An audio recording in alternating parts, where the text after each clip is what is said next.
Assalamualaikum ikrarlık izleyiciler. Teşekkürler, hayırlı olsun. Ben Adil Eriyor. Uygur Tadqiqat İnstitut namını hemen bağışlarını bilayım.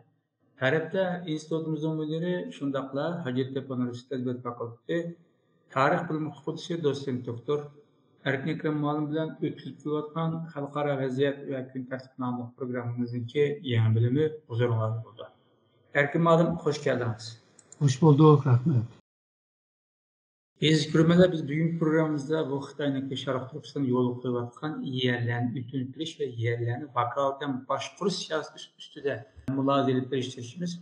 Xitay'ın bu siyasetin yol koyuvatlığa uzun bağlılığı məlum ama keyinki günlerde bununki siyasetinki keng kölemde icra kılınatkallığı ve Xitay taraf noksanlık etkalıqlığı ünüm asıl kılvatkallıqlarını, haberlerini görüp görüyoruz. Mesela Aksoko'dan Golca Katarlık nurgun yerlerde mesela Dixallar'ınki mançilek aileninki mançilek mu yerine, ihtar yerine öküzüpe geldikine bunun da hükümetindeki siyasi aktif ağzı koşukallığı dair haberler çıkartırdı Xitay tarafından ama tezginlikten mənisi der eksice. Xitay düşündürüp kalığın der eksici bulup onunki biz maitini, sebebini şunaqlar Xitayning qaysi maqsadda bu siyosatni yo'l qo'yayotganligini, nimaga yetmoqchi bo'lganligini, qanday yetmoqchi bo'lganligini analiz qilishimiz ma'lum. Oldi bilan bu yerni boshqarish, o'tkazib berish, o'tinib berish yoki vakolatdan boshqarish siyosati bu yerda burun tortib ibodat bilimi, ammo keyingi mezgillarda texnik bir evjiga chiqdi. Sizcha Xitoy nima buni yo'l qo'ydi? Zaten Sharq Turkiston bular ishg'ol qilib olgan bir zamin. O'sha bir siyosatni yo'l qo'yish ehtiyoji bormi? Siz buni qanday qaraysiz? Aslında burun şu toprakını tıkıma ünlümlük işlesin. Toprak ne bazıları toprağını hakka ötküz berip onun denkin özü şehir kirip başka iş kısımda başta onaylık bolsunda kılgan siyasetçidir. Yani firikçilik, etizcilikteki faaliyetini tıkıma ünlümlük olsun. Ama Şarkı Türkistan'da bu başkaça bulvadıdır. Yaqinqi yillarda Sharq Turkistonga ko'chib kelgan Xitoylar ko'paydi va bu Xitoylar kelgandan keyin shirkatlarni qurib hamda toprak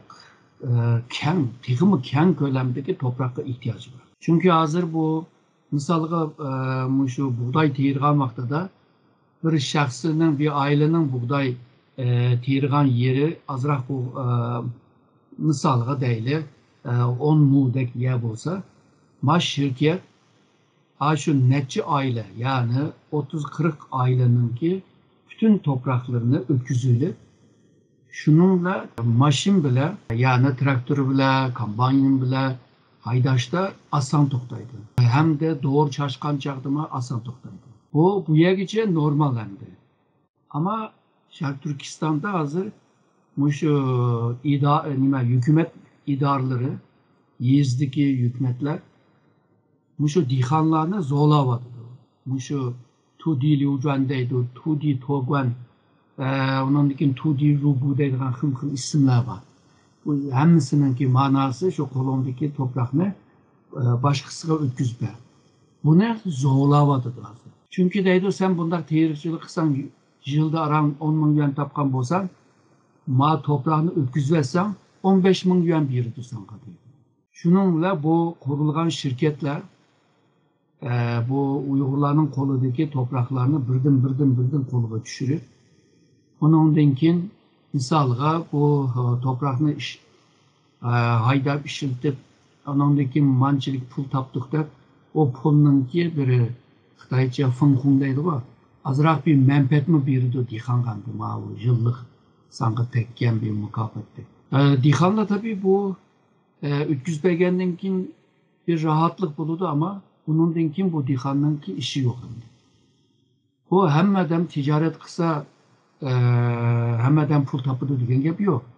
Şu ticaretini kılalaydıgan, ustalıkla kıldıgan adamlar yani sanlık. Ama onca dixanlar nemiş kıldı.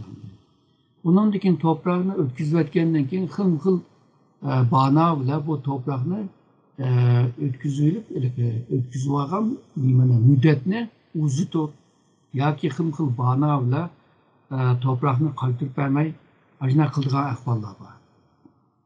Misalga bu paxta terişte Cenub tarafta. Paxta terişte misalga deyli bir yezde 10-20 aile paxta teriydi.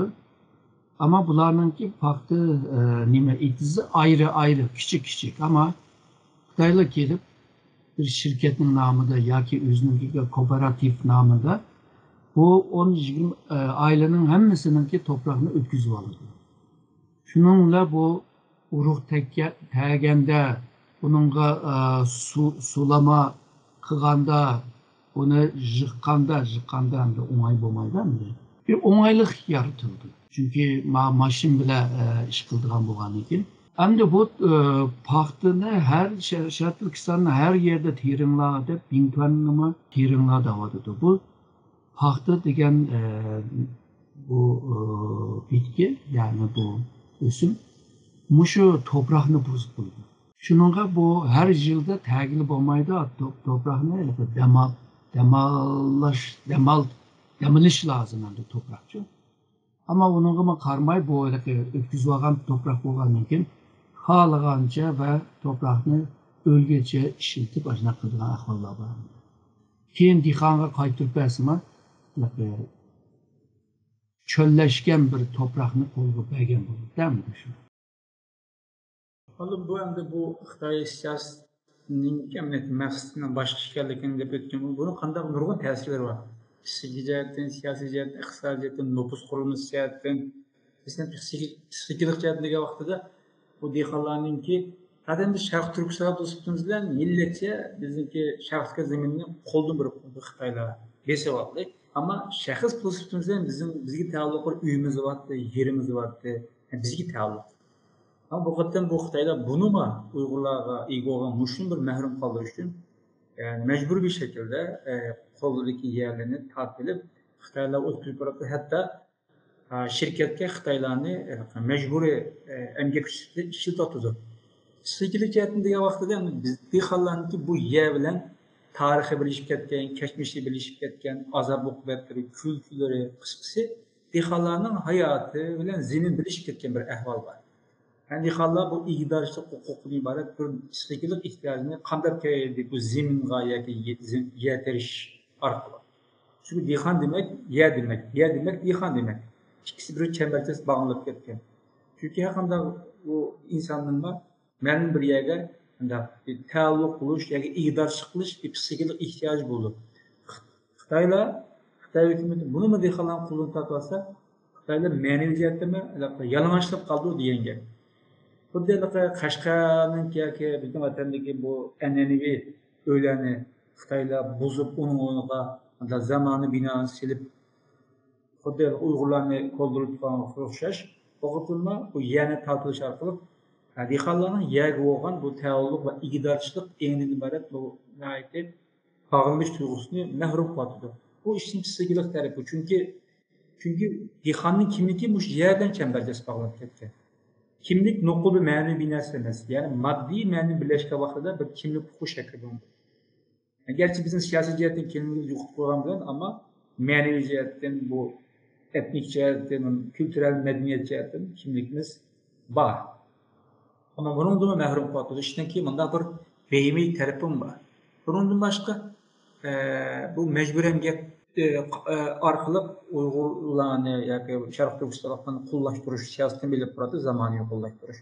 Kel mush nuqtani qargan vaqtida dehqonlarninki yerni olib qolgan dehqonlar shu shirkatlarga sizcha mecbur emgak sifatida ishlatilish imkoni bo'latamdi, hozir davomlashatamdi, buniki davomlash mumkinmi? Bir adamda bir baylık olsa bu özgü boğan şencimi güçlü bulur. Bir adamın kolunda işinin kalması hem de şununla başkalarına bikindiğen ahvallar bu kalır. Hazır bu Uygurlar nurgun nersini tatkız koyuyordu. Misalga siyasi merkezde Uygurların sahne bağan sıra azıyvadı. Meyli partikomның yığınları olsun, meyli kurultay yığınları olsun, meyli siyasi kengeş yığını olsun, siyasi cepte Uygurlar chetga qetiladi. İqtisodga qaraydigan bo'lsak, Sharq Turkistonning eng cho'ng boylari Uygurlar emas. Yani Xitaylar. Her yıl Xitay 2000 bayınınki tizimliğini berdi. Bunun içinde 12-13 Şark Türkistanlık hamdı. Ama birisi tüngen kalan hemmisi Xitay. Uygur yok. Yerli halkı yok. Demek iktisat merkezde mi sen mi yok? Yani Uygur yok. Bundan başka tılını, örf adetlerini, dini itikatlarını yok tuşka tırışıvadılar. Yani seni kimliksiz bir adam haline taşlap koymak için. Hem de kolunda azırak bir baylık battı, onu mu hıl isimden aslında kolluğu düşürüp alsa, sen de kalmasa, o vaxtda da seninki Xitayga boğan bekinişle tekimi güçlündü. Yani asanlık bekinip kalsa. Günümü boğmağandı ki kolunda. Hazır Xitay müşündaq Uygurlarını özününki vatanında müşündaq kimliksiz, mal mülksiz, jitim halığı taşlap koyup başkuruşta tekimi asan buldu. Çünkü sen istesen, istemesen onunla bekinip kalırsın. Yani bu bekinişten faydalanıp seni tekimi asan asimila kılarlar. Bu biz Şarkı Türkistanlık'ınki hayatını bana bir iki sözge yığınçaqlaştığını muvaffaq tapdım. Lakin siz size koşalmaysınız. Mehkumluk ve mahrumluk. Hem taraftan mahrum kılatımız, siyasi cihetten, iqtisadi cihetten, tilimiz, medeniyetimiz. Hatta üzümüzü tava olan ballarımızı bile mahrum kılatımız. Vatanımızı mahrum kılatımız bir çeterlikler. Vatanlık şu. Bu mahrumluk ama bunu az da mahkum olatımız yani. Xitayga mahkum olatımız. Emniyette bu iş hukum da qarmaq bir yerga kelgandek emas. Ama biz mahrumlukning yanında mahkumluk. Yani ikili tarafdan biz ziyon tortyapmiz-da. Bir tarafdan mahrum bo'lsak, o'zimizga tayyor narsadan mahrum bo'lsak, bir tarafdan bizningki dushmanimiz bo'lgan, bizni ishg'ol qilgan Xitoylarga mahkum bo'lishga majbur qilamiz yani. Şun men bu Şarkı Türkistan hayatım bu ikki hukumga yığınçaqlaşdınki hozircha reallik to'xtamizga muvofiq deb o'yladim. Şu yerlerin ütünüp siyasi nuqsati meniki bu xulosamga siz qanday qaraysiz? Tarixni misal qilib tushuntirib bergan bo'lsangiz. To'g'ri, yani hozir Xitoy şu sen Uyg'ur kimlikda bo'lg'achqa, musulmon bo'lg'achqa seni mahkum qilyapti-da. Sen o musulmon bo'lg'achqa mahkum qilingandan keyin bu musulmon bo'lishning o'zi bir xato degan yerga akildi seni. Burungi ma'vu sanoat taraqqiy qilmagan vaqtida to'proq texmi ahamiyatli, texmi muhim. Bütün bizningki örf adetlerimiz, şu çöçeklerimiz, makal temsillerimize dikkat kılsak, şu dixancılık vaxtidagi, devirdeki gap sözler. Yani bu dixancılık o vaxtlarda muhim, ama qandal olmasa o vaxtda Uygurlar özününki vatanında özününki topraklarını haydap, terikçilik kılıp, yürümelerini kılıdı, hayvancılık şunda. Ama bu komünistler kelgen vaxtida şu toprak ıslahat degan bir narsani ilib oldi. Yani bu Pomuchuk deganlarning qo'lidan bu nimalarni, topraklarni ilib oldi. Ilib olib ondan keyin dehqonlarga taqsimladi. Ve bu Pomuchuklar hammasi mahkum bo'ldi. Ular jinoyatchi bo'ldi. Dehqonlar hammasi jinoyatchi emas. Ular yangi bir hayotga Komünist partiyani ekegan yeni bir hayatga erişken buldu. Vakit ötken sırı o toprak devletinin toprağıdır. Sen işgal kıl bu yani. Ondan kim bu ebeki toprak ıslahatı degen oyunlarını oynap ondan kim bu toprağın devletinin devam. O mu yetmedi ondan kim bu komünizmge tızlık atlap bundak tız suratıyla erişimizde ondan kim bu Renmingungshu degan siyasetine geldi. Yani hem adam özünün uyida yatıdı kopudu. Ama kalan narsa hemmisi devletin, toprağın devleti. Hemmisi ortak çıkıp bazı yerlerde ortak tamak yeydiğen işler. Bu olsa teki hemmisini ortak yatıdığan yer kılmakçı. Değil mi? Muşu dihqanlarni mushundaq bir bo'zak qilib ketdi. Undan keyin Bingtuan keldi. Bingtuanmi nurg'un dihqonlarning bu terikchilik faoliyatiga ziyon berdi. Chunki suv manbalarini o'ziga qartib oldi. Bu Bingtuan kengaygan siri boshqa topraklarga ega bo'ldi. Burun Bingtuan shundaq ichilmagan yerlarda faoliyat qiladi, tarım faoliyatlarini. Hozir hamda munbat yaxshi topraklarga erishishga tirishyapti. Buni oz deb shundaq yerlarda shaharlarni quryapti. Ya'ni bu bo'lsa dehqonlarni asta-asta shu sahib bo'lgan topraklarda sıkıştırıp taraqqiyotiga bir manfiy ta'sir yetkazadi. Yani bu Bingtuanning kengaymasi bu nimaning hukumatning siyosatlari bilan birlikda bu dehqonlar toprakka sahip bo'lishga mahkum bo'ladi. Shuningga bu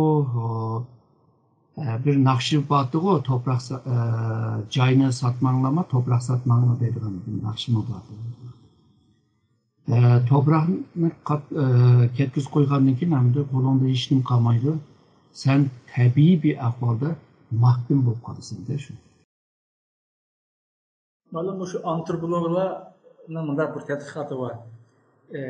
Terikchilik jamiyatidan burun ovchilik jamiyati bor edi. Terikchilik jamiyati boshlandi. Ovchilik jamiyatida insonlar psixikasi tabiatdan izlaydigan bo'lg'achqa hamma narsani, yoki rizqini, oziq-to'likni. Ularning bir narsaga bo'lgan bog'liqlik tuyg'usi yoki ig'dorchilik tuyg'usi pek taraqqiy qilmaydi ekan. Ammo terikchilik jamiyatiga o'tgandan keyin insonlar tuproqqa, zaminga bog'lanib qolganlik uchun yoki ishlab chiqarishdan oldigan mahsulotlari cheklik bo'lganlik uchun insonlarningki bir yak bo'lgan, bu zamin bo'lgan mana ig'dorchilik eni kuchli bo'ldi ekan. Bu mushundoqni ibadetga vaqtida Uyg'urlar uzundan beri terikchilikga shug'ullangan bir millat. Undan bir yagi bo'lgan ig'dorchilik huquqi yoki o'zi yagi taalluq his qilish tuyg'usiningki kuchli ekanligiga bundaq bir hukm qilsa qamani to'g'ri bo'ldi deb qaraymi? Ma'lum bundaqda siz davomli deysiz, Xitoylar 5 qatim bizni ishg'ol qilib olgandi. Birinchisi miloddan bir Xan sulolasi davrida, ikkinchisi Yuan sulolasi, Tang sulolasi, Qing sulolasi, hozir bu Kommunist partiya Xitoylar ishg'ol qildi. Yani bu jarayonda Xitoylar hozir kommunist Xitoylar bo'lgach, burunmi Xitoylar shunday bir ishlarni, siyosatni yo'l qo'yib boqqanmi? Burungi davrlarda bu Tombin deydigan bir siyosati bor. Bu Xan sulolasi vaqtida boshlangan. Yani Sharq Turkistonga harbiy askar avatgan vaqtida buningki maliyati yuqori bo'ladi. Yuk ig'ir bo'ladi. Shuningga bu avatgan kontrol qiladigan, boshquradigan, mutabiye qiladigan bu askerler o'xshashlar dehqonchilik qiladi. Aslında bu Hun askerlermi shuni qiladi ekan. Xitoy manbalariga qaraganda. Yani bu Xitoy Sharq Turkistonga kirmasdan avval Hunlar Sharq Turkiston kontroli ostida boshqurganda. Yani bu keng ko'lamda dehqonlarga bundaq müdahale, aralashib, ularningki zaminini hozirgi davatgan tudili ujan degandek qilmagan hamda. Ama bir yerga yerleşip o'zininki terikchilikni qilgan. Qayerdan aralashadi deganda siyosiy jihatdan aralashadi. Bu vaqtda Sharq Turkistonda shahar davlatlar ko'p. O shahar davlatni bir-birisiga urushga silib, ondan keyin boshquradi. Yoki birileri gap anglamasa, onunga bo'ysunmasa, suiqasdlar o'ldirib, qo'rqitib, cho'chitib ashuna qilgan. Shuningga Xan sulolasi vaqtida nurg'un Sharq Turkistondagi davlatlar Xitoyni qo'llab chiqarganda. Xan sulolasi doim Sharq Turkistonni boshqargan emas. Devir var boshqarayotgan va boshqarayotgan vaqtida tam muqim boshqarilganmi emas. Ama evvelki men degan dehqon askerler ega bo'lgan yerni muqim saqlashga tirishgan. Ama keyin gumron bo'lgan vaqtida qechib ketishga majburlandi. Bu xil siyosat Tang sulolasidan bo'lgan, Manchurlardan bo'lgan, ama maqsadi mushu Dihan askerlerine bakmak için bu başka Uygur dihanlığa tehe çıkınmagan. Ama Mağaketim Komünist Parti'nin ki o işgalıdın ki Şərq Türkistanlıqlarının yalğızla siyasi, iktisadi cəhətdən mahkum qılış emas, şundaqla bunların medeniyetini, ənənələrini, dini itiqadını, yani manevi tərəfkima çekinmadıdır. Hem de bu toprağa boğan biqimlik aidiyet, yani kimlik aidiyet.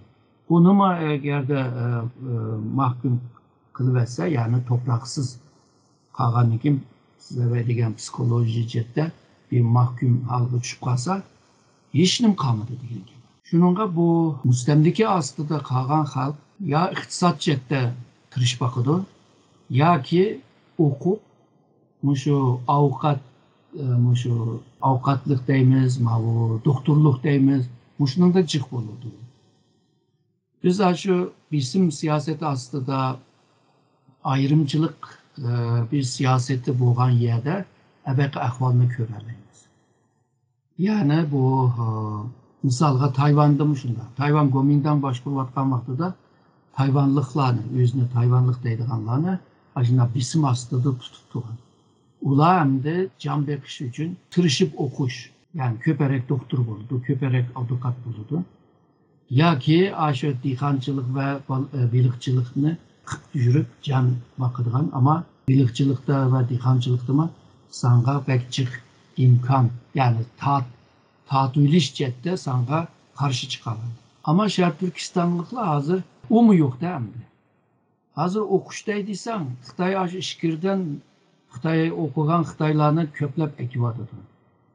Seninki iş imkanını tatıvatıdır değil mi? Tatıvaldı değil.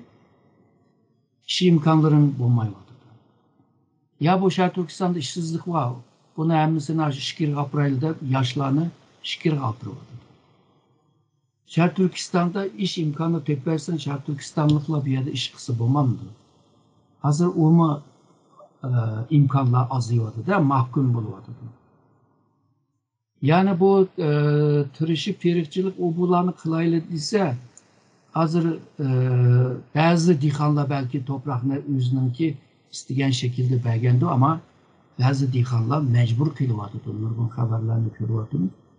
Yani kadırlar olanı zorlavatkanlığını şirketlerge ötküz birunlar, kooperatifge ötküz birunlar da büyük bir ideyevi hizmet kılıp kılan ahvallar var bir yerde. Yani zorlavatıdır diyorum. Eğer de kolunda başka bir iş gelgen olsa, artıkça bir toprak olsa meyli bir vessemen. Ama hazır misalga bazı Uygurlar bulup mu 2012-2014 yıllarda bazı Uygurlar acı dihanlar sahip olan toprağını ezengiler Xitayga setirtipler şikirge ya da çetelge çıkıp ketkenler. Hem de kaysan o toprak yok hem de. Hem de kaysan hem de Şərq Türkistan toprağının ki sahibi hem de Xitay buludu. Köpçe. Yani toprağının köpüncüsü Xitaylıqlarının koludu bu. Eğer Xitay nüfusu köpeygen seri sen teximi qiyin ahvalga düşüp kalsın. Ondaqda nimo boludu, yani aqıdı pek yaxşı görünmeyevatıdı. Onun üstüne malum bizim Şərq Türkistanlıqların cümle Uygurlar nüfusunun köp kısmı dihanı teşkil etdi. Yani dihanın kolu jiya var. Yani nüfusumuzun köp kısmı yani şu üzünkü zeminden, yeriden, etizden mehrum kalıb qalsa, demek ki bizden ahvalimiz bu cihetten takımı xətərlik deyildi. Ahırda programımızda bu sualları ağırlaştırsak, bu programda Xitay'ın ki yerlerini ütünüp pürüş siyaseti alan gibi boyunca, yani vakaldan başka siyaseti karta, biz çetel demiş kılalayımız. Çetelde kılalaydıgan şu Şərq Türkistanlıqlar özünün zeminine sahip çıksın da teşvik kılalaydıgan. İkincisi Xitay'ın ki şundaq siyaset ile Uygurlarını mahkum halığa ekivatıdır.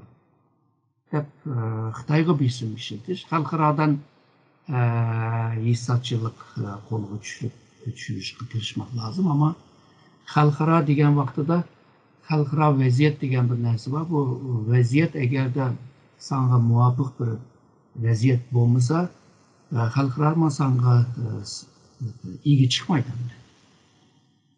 Bulupma hozirgi paytda mana bu Sharq Turkiston masalasi, Uyg'ur masalasining xalqaroniki siyosiy markazdagi masaladan azroq qiyyapti hozir.